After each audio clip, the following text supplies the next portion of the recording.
Okay, I'm sorry, my first video ended up being my second, and my second ended up being my first. This is the first hothouse that we created. Again, we used pallet wrap, and we used an old carport to do it. So basically we just wrapped the whole thing. It ends up looking a bit like a cobweb.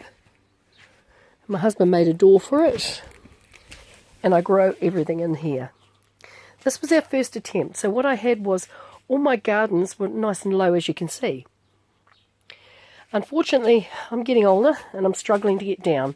So if you have a look at my other video, you'll actually see that I've actually gone into a different type of system and changed it around so that I've got a tiered system rather than low gardens. So I'll probably change this and do the same thing once this season's finished. I'll gut it out and create a tiered system so the garden is actually sitting right in the middle where the cobbles are instead of on the sides. It's been working really well. We've got passion fruit growing, cabbages, collies, we've got broccoli and bok choy. The cucumbers are doing really well. They've been in probably 2 weeks and they've doubled their size. Got leeks and garlic, lettuces, beetroot, and they're all growing amazingly well. So I've had a really good run with this. Unfortunately, I used a hydration system by using irrigation through the top. It didn't work well. I forgot about it and left it running for about 2 hours. My garden got saturated in here and I lost some of my cheddar collies. So I won't be doing that again. I might actually need to put a little bit of effort in and actually run a little garden hose under here when I want to water.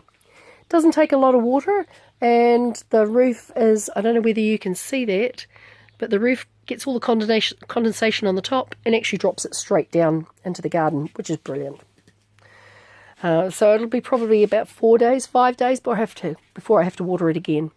I never have any real luck with my Brussels sprouts. They always seem to go to seed. So if anybody's got any good ideas on how to improve my lot, that's great, because at the moment we're eating the leaves as a cabbage, but that's not what I want. I actually wanted the little Brussels sprouts. So overall, this was our first attempt, and everything's growing well. The banana dies off at the end of our season, so I cut the dead leaves off. You have to remember that we're in Taupo, New Zealand, so we get really cold frosts at night. Well, probably on a lot of standards, probably not that cold, but -2 is about an average frost for us, and it's enough just to kill off everything if I'm not careful. I've also got tree tomato growing in the corner, or tamarillo, and it died off, so we cut off the dead wood and away it's come again for the next season. At the moment, we're actually just in the beginning of our spring, so we're probably second week into October now, and I've had this going all winter, so this was our first one for the full season. On my other video I've posted, it's been in probably about 3 months, if that, and it's gone crazy. So please check out my other video, and I'll get back to you again. Stay in touch. Thanks.